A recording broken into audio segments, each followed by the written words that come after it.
Hello all my beautiful family, welcome back to my channel Varshi Varma. So ఈ video ఏంటంటే, నార్మల్గా నాకు కుకింగ్ అంటే చాలా చాలా చాలా ఇష్టము. కాకపోతే మా ఇంటి దగ్గర కుకింగ్ వీడియో చేయడానికి ఏంటంటే లైటింగ్ సరిపోవట్లేదు అనమాట. లక్కీగా ఈరోజు మార్నింగ్ పాలు విరిగిపోయాయి. వాటితో నేను ఇప్పుడు కలాకండ చేయబోతున్నాను. ఎలా వచ్చింది ఏంటి అనేది వీడియోలో చూద్దాం. పాల కోసం ఫ్రిడ్జ్ ఓపెన్ చేసి క్యారెట్ తురిమితే తింటున్నాను అనమాట. ఇక్కడ మొత్తం మాకు హాఫ్ లీటర్ కన్నా ఎక్కువ, అంటే కంప్లీట్గా లీటర్ కాదు, హాఫ్ లీటర్ కన్నా కొంచెం ఎక్కువ పాలు అయితే విరిగిపోయి. కలాకండ ప్రిపేర్ చేయడానికి కొంచెం మందంగా ఉన్న కళాయి అయితేనే మంచిగా యూజ్ అవుతుంది అనమాట. అడుగంటకుండా నీట్గా వస్తుంది. ఫస్ట్ అయితే స్టవ్ ఆన్ చేసి బౌల్ పెట్టేసి మనకి ఏదైతే విరిగిపోయిన పాలు ఉన్నాయో అవి పోసుకోండి. ఇంకా పాలు కళాయిలో వేసిన దగ్గర నుంచి కూడా తిప్పుతానే ఉండాలి, సైడ్లు మొత్తం ఇంకా అంటుకోకుండా. ఆ స్టవ్ మీద విరిగిపోయిన పాలు ఒక 10 మినిట్స్ అలా మరిగిన తర్వాత ఒక 2 డ్రాప్స్ ఆఫ్ లెమన్ వేసుకోవాలి. ఎంత విరిగిపోయిన పాలైనా సరే లెమన్ వేసుకుంటే త్వరగా విరుగుతాయి. ఈ పాలు చక్కగా దగ్గరకు వచ్చేసిన తర్వాత ఒక క్లాత్ లో వేసుకొని బరువు ఏదైనా పెడితే పన్నీర్ అవుతుంది. ఇక్కడ నేను ఇలాచీ కోసం ఎదుగుతున్నాను అనమాట. యాలుకలు అవి ముందే స్మాష్ చేసి పెట్టుకుందాం అని చెప్పి. ఇంకా కిచెన్ ని చాలా బాగా ఆర్గనైజ్ చేసుకునేది, కానీ ఆ రోజు ఎందుకో అక్క చాలా సిక్ గా ఉందని చెప్పి ఇంకా మేము కుకింగ్ అంతా అయిన తర్వాత క్లీన్ చేసుకుందాం అని చెప్పి అలానే ఉంచేసాను. ఇక్కడ నేను ఇంకెంతసేపు ఎతికినా దొరకట్లేదని చెప్పేసి అక్క వాళ్ళ పాపని తీసుకొచ్చాను అనమాట. అది ఎతికి ఫస్ట్ లవంగాలు తీసింది. ఇవేనా పిన్ని అని చెప్పి చూపిస్తుంది.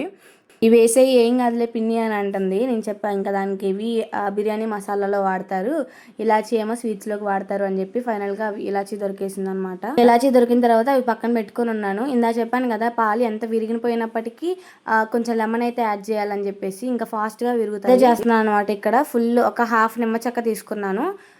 చక్కగా విరిగిపోయే పాలు లెమన్ వేయగానే. ఇంకా లెమన్ వేసిన తర్వాత ఇలా అయితే ఉన్నాయన్నమాట పాలు. ఇంకా దగ్గరకు వచ్చి ఇప్పటి నుంచి సైడ్లు మొత్తం అంటకుండా నీట్గా స్పూన్తో కలుపుతూ కుక్ చేయాలి దగ్గరకు వచ్చేంత వరకు.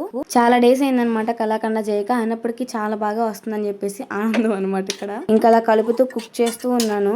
నేను ఓ పక్క కలాకండ చేస్తున్నాను, ఇంకో సైడ్ ఏమో అక్క రైస్ కుక్కర్లో రైస్ పెట్టేయమంది. నార్మల్గా కరెంట్ కుక్కర్లో ఎప్పుడు చేయలేదు, నాకేమో అది వండడం చేత కాలేదు అనమాట. అక్క వాళ్ళ పాప బాగానే వండిద్ది. ఏమో కుక్కర్ గిన్నెలో ఇంకో చిన్న గిన్నె పెట్టేసి వండుతాము రైస్. అక్కడ కొన్ని వాటర్ పోయాలంట మెయిన్ గిన్నెలో, అది నాకు చెప్పలేదు మా బుడ్డది. నేనేమో స్విచ్ ఆఫ్ చేసి అది వేడిగా ఉండగానే వాటర్ పోసా. టప్ప టప్ప అంటుంటే నాకు అసలు మామూలుగా భయమే లేదు. పక్క ఇటు కలాకండ చేసుకుంటూ అటు రైస్ ని ఏం చేయాలో అర్థం కాక మొత్తానికి ఎట్లానో సెట్ చేశాను. అది మొత్తం కుక్కర్లోకి ట్రాన్స్ఫర్ చేసి విజిల్ కుక్కర్లోకి గ్యాస్లో ఇంకో సైడ్ పెట్టేశాను. నాకు ఈ విజిల్ కుక్కర్ అన్నా కూడా భయమే, ఎక్కడ పేలిద్దా అని భయం వేసింది. నేను ఇటు కలాకండ చేసుకుంటూ ఒక విజిల్ రాగానే పక్కకి వెళ్ళిపోయాను అనమాట అక్కని పిలిచి. ఇంకా రెసిపీలోకి అయితే వచ్చేద్దాము.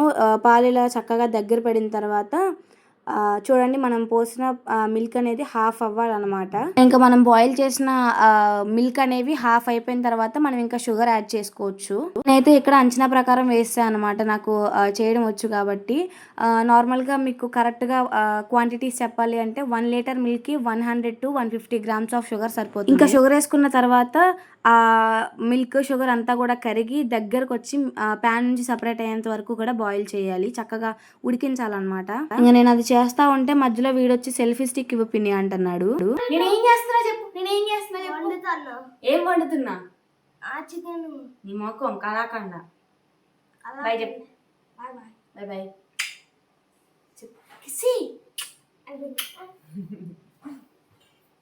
వీడియో అయిపోయిన తర్వాత ఇస్తారా నాన్న సెల్ఫీ స్టిక్ అంటే వెళ్ళిపోయాడు. సో ఇక్కడ చూసారా మిల్క్ అనేది ఇలా చక్కగా కుక్ అవుతూ ఉందన్నమాట. ఇక్కడ నార్మల్గా కుక్ అవుతున్నప్పుడు మంచి స్మెల్ వస్తుంది అనమాట కలాకండ. నాకు ఎందుకు షుగర్ కొంచెం ఎక్కువైంది అనిపించింది.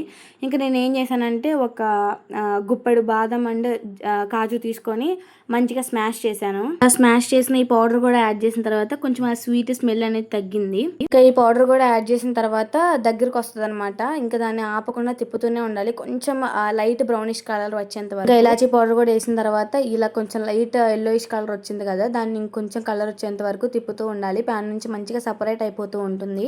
ఇంక ఇలా చిక్కబడి దగ్గరకు వచ్చే లోపు నేను చిన్న బౌల్ తీసుకొని దానికి కూడా గీ అప్లై చేశాను అనమాట.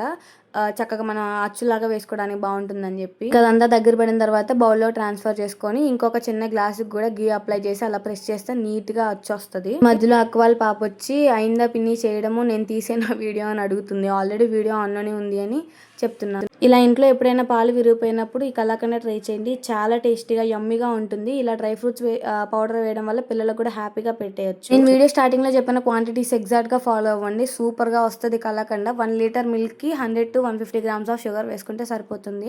ఈ డ్రౌజీ వాయిస్ని కొంచెం అడ్జస్ట్ అవ్వండి. వాటర్ చేంజ్ అవ్వడం వల్ల ఆ వాయిస్ సరిగ్గా రావట్లేదు. ఇక్కడ ఇంకా నా చిత్రాలు ఏం మాట్లాడుతుందో వినేయండి.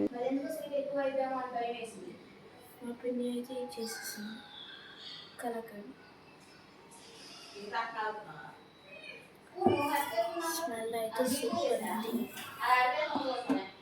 మీరైతే లైక్ చేసుకోండి. ఇంకా నేను వీడియోస్ చేయడం చూస్తూ ఉన్నారు కదా, వాళ్ళకి కూడా ఇంట్రెస్టింగ్గా ఉంది వీడియోస్ చేయడం. పూర్తిగా చల్లారిన తర్వాత తీస్తే అచ్చు నీట్గా వస్తుంది అనమాట. మేము కొంచెం వేడిగా ఉన్నప్పుడే ట్రై చేసాము, ఇంకా అది రాలేదని చెప్పి వాటిని చిన్న చిన్న లడ్డూల్లా చేసాము. మా బొడ్డోడికి అయితే చాలా బాగా నచ్చిందంట. యాక్చువల్గా అక్క వీళ్ళకి స్వీట్స్ ఎక్కువ పెట్టదనమాట. దీంట్లో నేను డ్రై ఫ్రూట్స్ పౌడర్ వేసాను కాబట్టి స్వీట్ కొంచెం తక్కువగానే ఉండింది. వీడు హ్యాపీగా తిన్నాడు. నచ్చితే కనుక తప్పకుండా లైక్ చేయండి అండ్ సబ్స్క్రైబ్ చేసుకోవడం మాత్రం అస్సలు మర్చిపోవద్దు.